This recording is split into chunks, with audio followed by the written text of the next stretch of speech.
Yo, what is up, everybody, and welcome back to the Sooner Surge. And guys, tonight we are coming off a usual Oklahoma performance, a run rule, a dominance over what is debatably what is one of the best offenses in the country in Tennessee.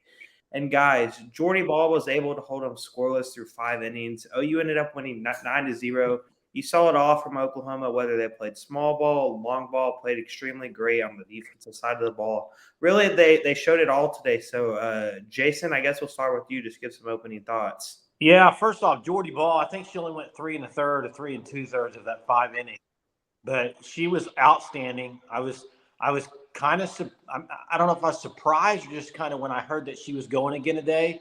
But listen, I look at this game and you see that Patty Gasso's going with her stud pitcher that she thinks is the best pitcher right now because she knows how big this game is because it gets you into the semifinals where you now have to lose twice. Okay, the Tennessee coach comes out there and throws not either one of her top two pitchers. Two So freshmen. that was very questionable, I think. It's because she's scared. No, it has nothing to do with scared. I think all it had to do with, personally, I think it was the velocity of the Pickens. She had a high velocity at 75 miles an hour, and I think they thought, maybe OU, if she could get hot, that they could struggle with the high velocity pitcher. I don't know what she was thinking, but it didn't work out. Did you see the stat that ESPN throws up there? Come on, about OU's batting like 212 against pitchers who throw above 74 miles an hour. Just stop it. There's only like one pitcher that does. That's the most absurd stat I've ever seen. But Patty Gasso in the postgame talked about her decision to throw Jordy, and the reason was she said that the velocity of her helps. She just throws it harder. Point blank, yeah. She said that, and she said she also has more movement and more. She described it as plane levels for an offense like this to see. So, she was very confident in her answer. And I think what stood out to me also with the bats, and if you heard Tiare Jennings in the post game and Kenzie Hansen in the post game, the word adjustments was used over and over and over again. And they talked about just how they continue to adjust at the plate. And it's a constant process, no matter who is thrown up there against them. But Tiare Jennings today, huge 3-run bomb, massive to get them up 3-0. That was huge because they had left the bases loaded, and they had left the bases loaded previously. So that was massive to get up there and get up 3-0 against this team. Yeah, and another thing, this is the first time in Tennessee history. Is that what I heard, that they've been run rolled this year?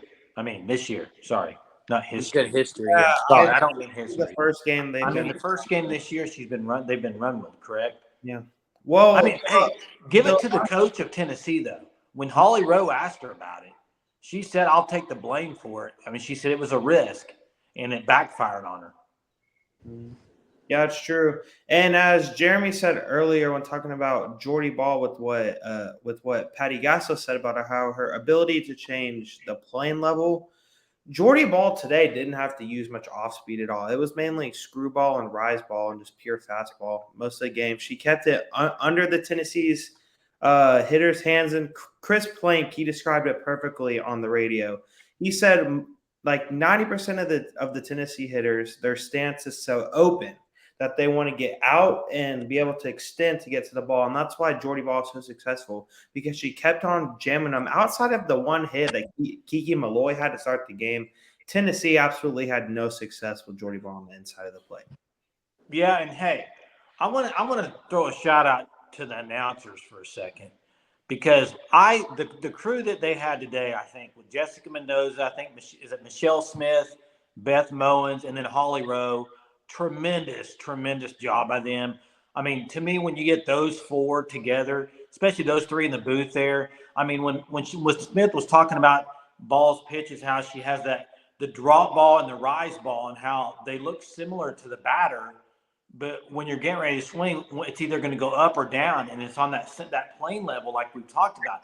They really explain that really well. So I'd have to give it to props for them, because I've been on different announcers and bashing some.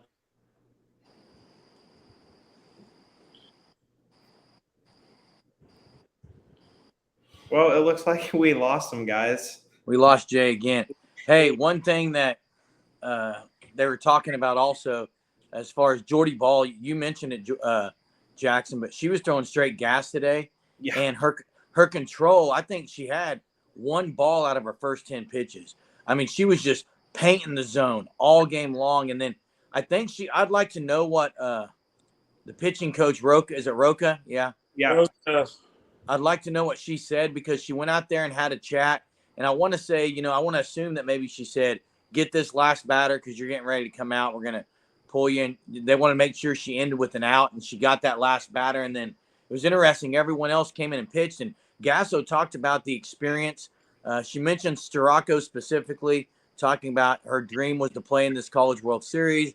So getting her in there and getting her some time was huge for her and as far as achieving her dreams. And then she got Dill, she got May in. So it's great to get experience, and really a lot of hitters got in there as well today. But again, solid performance but with the sticks today. Actually, Gasso also talked about how the confidence level is rising very quickly. Not that they needed more confidence, but she talked about the fact that they went against Kennedy and they went against the Clemson Cagle. Yeah. And that they feel like they can beat anyone. Guys, that's scary for everyone else in the field, including Sandercock, who we're going to see. We're going to see Sandercock or Kennedy again. That's who we're going to see. Well, Not necessarily. Not necessarily, but that's game. I mean, we're going to probably see Kennedy next. Well, it is official. Florida State has They've just won. So we're going to play the Stanford-Washington winner, which most likely will be Stanford. Yeah, I mean, that's true. Hey, well, I don't know. Washington is a team that I wouldn't be shocked if. Yeah, but if Kennedy's going, I don't see it happening. I don't see them beating Kennedy. I don't know. Yeah, I mean, it's the Women's College World Series. It's Oklahoma State. If they win another game, who does Oklahoma State play next? Tennessee. Tennessee. That's right. That'll be. Tennessee will beat them. I don't know, man. My opinion. I'm feeling Oklahoma State's going to win that. I think Tennessee's going to win that. Hey, one thing that I think we should talk about is how OU, if you give them a chance and you make a mistake or you don't get out of an inning, they kill you in it. And perfect example was Tiare Jennings' 3-run bomb. Coleman, the batter before, hit that one up the middle. She hit it hard. Pitcher got her glove on it, extended the inning basically. I mean, Coleman hit it hard. Give her credit for that for sure. But if she would have made that play, and Tiare's the leading off that next inning, and so you get a 3-run bomb there, and then you also look at just the extra bases they take, like Coleman taking third later on in the game, even though they're up big, she scores on a wild pitch. It's that stuff like that, guys, that just makes them. I mean, they're already bar none better than everybody else, but that just takes them over the limit, in my opinion. Yeah. Well, Braden, what stood out to you today? Yeah, just normal things, normal hitting, defense, name it all. Hey, the bats woke up today because the last few. They did. Yeah, they were going against Kennedy last time, but Braden, you're right. The normal things. Yeah. Can't underestimate the normal things. Traber, do you have any thoughts to give on the game? We haven't heard from you. Well, I just think OU just took it home, and I feel like that's what we're going to do for the rest of the World Series, just take it home, and I feel like we're not going to lose another game in the entire World Series. Which would be how many games in a row? We're at 50 now. 53. 53. Yeah. Hey, guys, do you think the Alabama coach spouting off about the SEC and OU, do you think that had a little extra momentum for OU there? No, I don't think OU cares. I really don't think. Because there isn't anyone that OU hasn't played and hasn't beaten that they still have left to prove. Like, they've played the best teams that they can play. Okay? Hey, that girl for Tennessee, that center fielder, leadoff batter. Kiki Malloy, you would like to have her on your team. No She's good. Good. That play she made in center field. Hey, and Nugent hit a rope, dude. Nugent about hit that. I mean, that ball out of the yard. Whenever you see her out there on the field, you can tell that she's an athlete. It's the same thing with Jordy Ball. some players, they just have that look like they're the dog on their team. They're the athlete. That's what Kiki Malloy is. She has that to her. Hey, big props to Nicole May for getting Malloy out, though, because if she would have went yard there, the game would have been extended. Hey, and more importantly for May, that's a huge confidence thing. Yeah. Because it's postseason time. She comes in there. She keeps the shutout alive, gets their best hitter out. I think that goes big because I think May will be going next. She will be going on Monday in that first game, I believe. Hey, guys, how many runs is OU allowed in the World Series right now? 0. I could see him shutting every team out. I know I've said it before. Yeah, and then there was I want to say, I don't remember who it was that said it, but they said like the over-under was, would OU allow over-under 12 runs in this World Series? I was like, I'm taking the under in a heartbeat. Because did they even I wonder how many runs they gave up all year. I mean, hey, who called the run rule yesterday? What? Nobody. Who said it was going to be a run rule yesterday? You did, Jeremy. No, you didn't. Yes, I did. Yeah, he did. He did. Oh, did you? I said 9-2, I think. No, I said 10-2 or something. I don't remember. 10-2. 10-2. That's right. Were y'all surprised? Were y'all surprised that they threw that pitcher out there? No. Yes. I thought it was going to be Rogers. Yes, I thought they were going to bring out their ace against OU. I guess I don't understand the reasoning for not bringing out your ace. When she explained it, their coach explained it. It was all about philosophy. But I think the ace struggled against Alabama a little bit and gave up a few runs. I think that is what happened. But you got to go with your ace. She's got a .83 ERA. If you win this game, you're in the semifinal, national semifinal. You got to throw it all out there, don't you? Hey, I agree, but another thing that isn't talked enough about is good defensive plays again by OU. Tiare Jennings had a great play at second base. There are several great plays again that Grace Lyons made plays look easy. Burrito's solid at third. They continue to make the difficult plays look easy. That's what separates this team.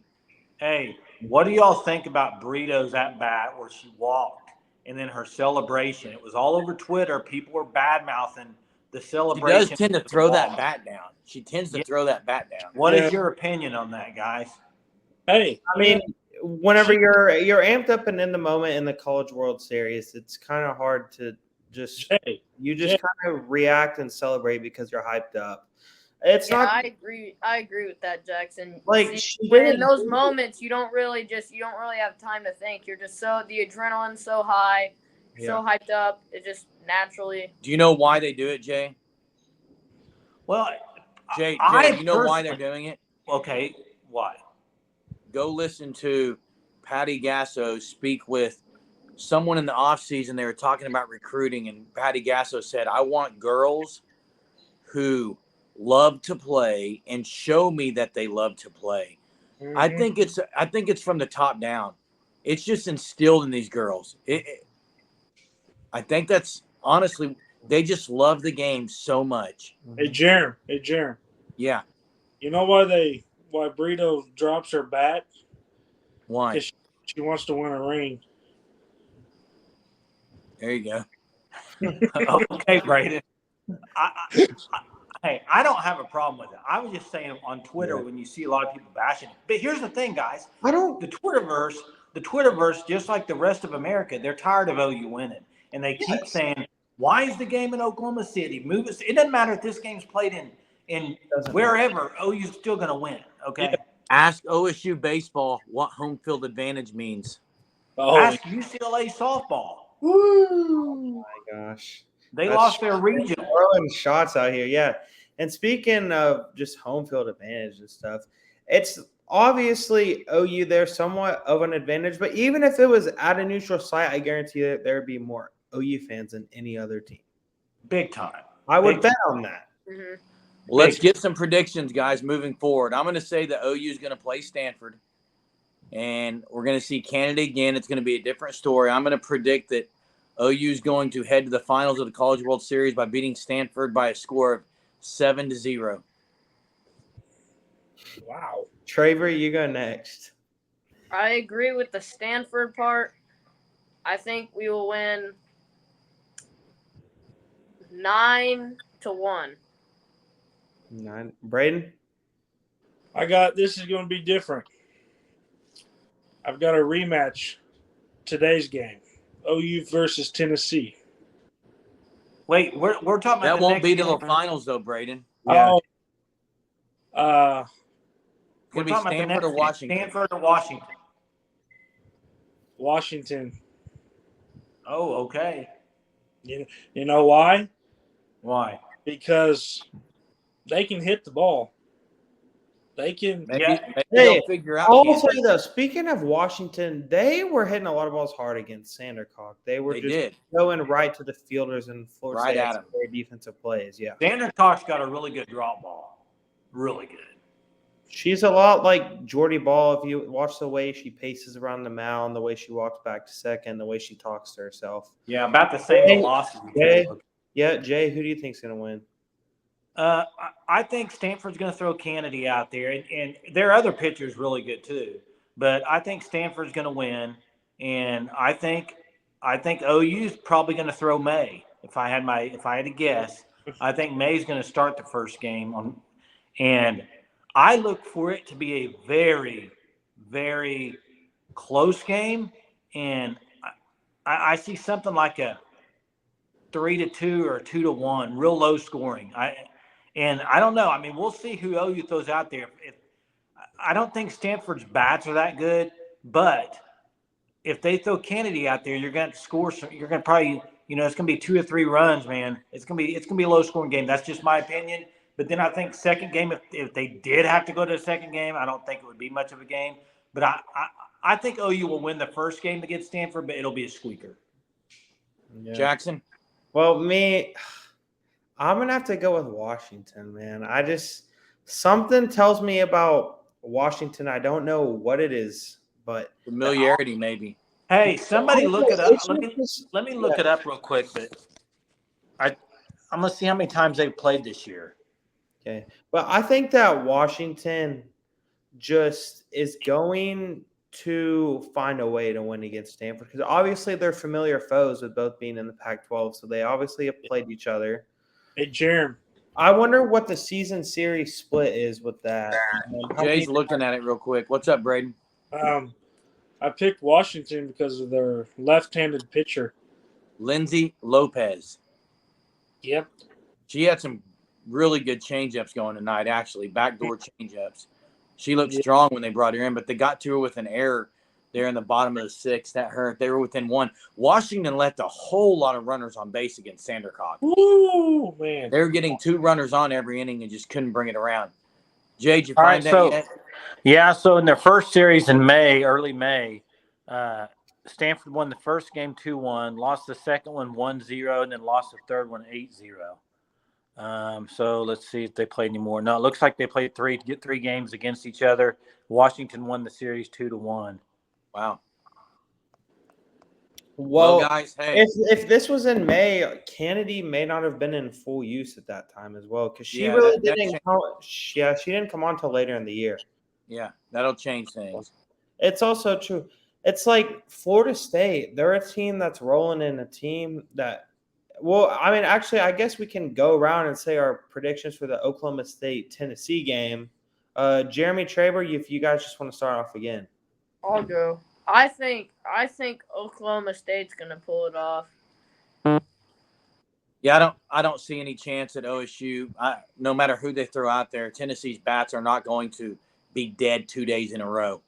I promise you, Tennessee's bats are not going to be dead another game. They're going to be alive. They're going to win that game, probably scoring 6 to 8 runs. So I look for Tennessee to match up against Florida State, which will be very interesting. And then I actually look for Florida State to match up against OU, which is what I predicted at the beginning. Yep. Braden.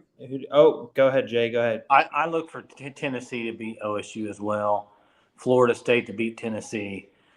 And then, like we predicted earlier, the OU Florida State series. I will say I looked up Stanford. Kennedy pitched in the game they won 2-1, and it was an unearned run she allowed. She pitched a complete game, 9 Ks against Washington back in May 5th. So she was in full force then. So, Braden?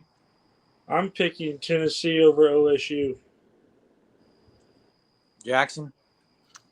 Jeremy, you already know who I'm going to pick. I'm going with Oklahoma State. I'm so high on Kelly Maxwell, and she maybe hasn't been at her best this year, but she also hasn't been bad. And I think she's meant to have her game of the year where she comes out like she did, like I've said it multiple times. Last year in the Women's College World Series was when she really came on last year, like where really the country started to learn who Kelly Maxwell was. And I think that she's going to deliver one heck of a performance against Tennessee. And Oklahoma State's going to win 4-3, I think. Well, guys, as Barry Switzer used to say, hey, yeah, Jay? One thing, though, I want to say is just how big this game was today, because now when you have to lose twice in the same day. So, for instance, if you have to face Kennedy in Stanford, you got Ball and May that you could pitch. They have two as well, but you're not going to see Kennedy for 14 innings. I mean, in 2 games. You know what I mean? It's just a tough feat. No, and also to come 2 games and win, especially against OU. And especially if they throw her tomorrow, too. 21 straight innings, there's no way. No way. No chance. Yeah, I don't look for her to start tomorrow. Mm-hmm. Well, guys, like I was going to say, Barry Switzer used to say, hang half 100 on them. OU is at that point. They're at half 100, 50 games in a row. Right. We're sitting out by the chimney tonight enjoying the fire. And OU's been bringing the fire for all season long, and they're going to continue to bring the fire. Jordy Ball's got the eye of the tiger. Yeah. And we're going to see what happens on Monday night. Till next time, guys. Joining us, please subscribe. Subscribe. Yeah. Boom.